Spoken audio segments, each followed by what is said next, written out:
Saya juga nggak paham ya, kenapa persoalan kita di dalam negeri itu masih itu saja. Negara lain ada yang sedang mempersiapkan tur, bahkan rencana tinggal di planet Mars. Ada lagi negara yang sekarang sedang menciptakan pasukan drone udara sebagai alternatif perang masa depan. Dan bagaimana kabar Indonesia?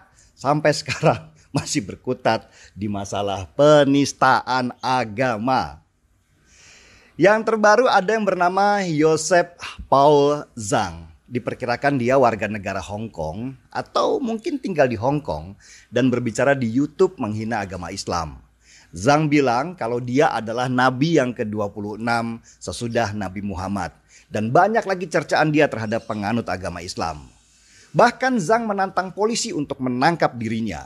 Mungkin Zhang pede karena dia tinggal di luar negeri. Polisi pun nggak bisa dilecehkan begitu saja. Mereka kemudian mengklaim sudah bekerja sama dengan Interpol untuk menangkap Zhang. Dan keinginan polisi untuk menangkap Zhang ini didukung penuh oleh Nahdlatul Ulama. Itu baru kasus yang Kristen menghina Islam. Ada lagi yang Islam menghina Hindu. Namanya Desak Made Darmawati. Seorang ibu, seorang mu'alaf yang juga dosen di sebuah perguruan tinggi.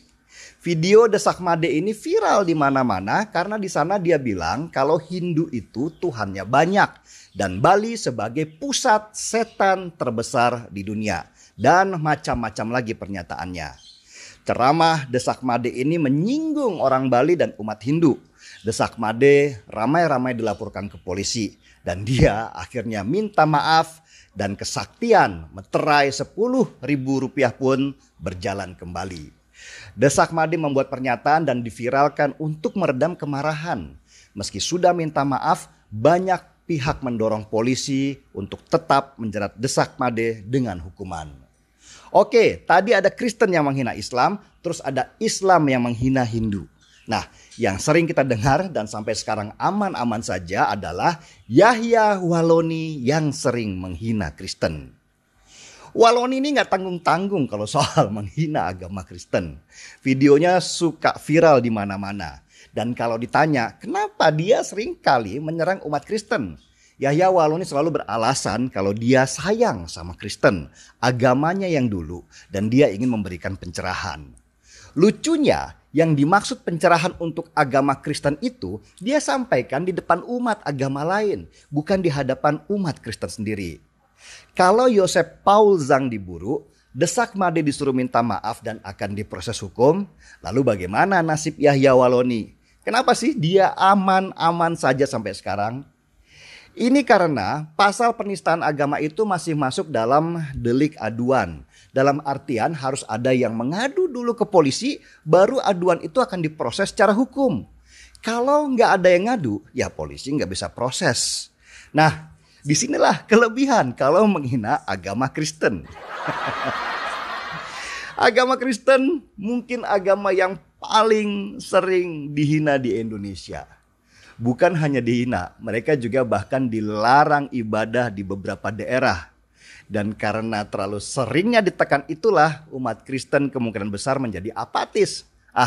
Ntar kalau dilaporin kita kena masalah lagi. Begitu pikir mereka. Ya mereka nggak salah sih. Banyak kasus di mana umat Kristen selalu menjadi pihak yang dikorbankan. Kasus Ahok mungkin jadi salah satu contoh di mana dia divonis karena kasus penistaan agama. Dan ini membekas sekali di hati umat Kristen di Indonesia. Apalagi setiap hari Minggu, pendeta mereka selalu menekankan di dalam khotbahnya, kasihilah musuhmu, kasihilah musuhmu. Sehingga umat Kristen akhirnya lama-lama menjadi orang yang nerimo. Cuman dihina, toh masih bisa cari makan dan gak mati kalau cuman dihina doang. Begitu mungkin pikiran sebagian besar dari mereka. Konsep keikhlasan umat Kristen Indonesia terhadap hinaan kepada mereka inilah yang mengagumkan buat saya. Hinaan terhadap agama bukan lagi sesuatu yang penting. Yang penting adalah prestasi di dalam hidup di dunia. Persis seperti apa yang mereka yakini.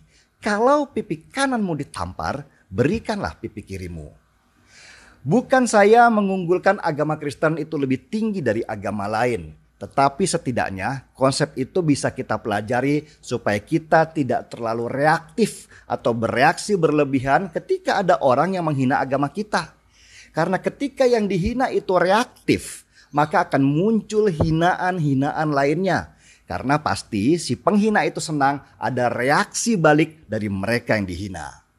Coba kalau kita cuek, yang menghina juga lama-lama bosen. Karena pasti nggak ada reaksi apa-apa. Inilah yang terjadi di banyak negara maju. Ketika hinaan terhadap agama bukan lagi sesuatu yang dianggap serius. Mereka itu lebih tertekan kalau belum dapat kerjaan, tidak diakui oleh sekitar, atau belum dapat pasangan. Masalah agama itu urusan pribadi dengan Tuhan. Gak usahlah diumbar-umbar di media sosial.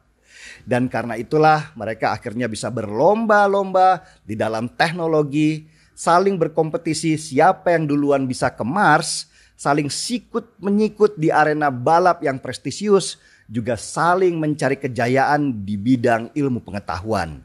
Itulah kenapa mereka lebih maju dari kita di Indonesia dalam segala bidang kecuali bidang agama. Bidang yang sangat kita kuasai mulai dari neraka paling bawah sampai berapa jumlah bidadari di surga kita sangat tahu detailnya. Meski takut disuruh berangkat duluan ke sana.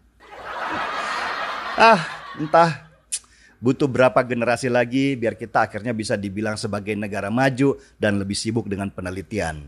Kelak pada waktu itu, orang-orang seperti Joseph Paul Zuang, Desak Made, dan yang lain-lainnya akan kita ketawakan karena mereka itu sangat norak, nggak update dengan perkembangan zaman. Dan orang seperti Yahya Waloni akan ceramah di pinggir jalan, bicara tentang kiamat sudah dekat, tanpa ada orang yang mendengarkan karena mereka sibuk lalu lalang di sekitarnya. Dari dulu kiamat dekat mulu, tapi nggak pernah mempersiapkan apa yang kelak akan kita tinggalkan di dunia yang bisa berguna untuk orang banyak dan bisa menjadi pahala kelak buat kita di akhirat. Nggak seruput dulu ya, soalnya masih puasa.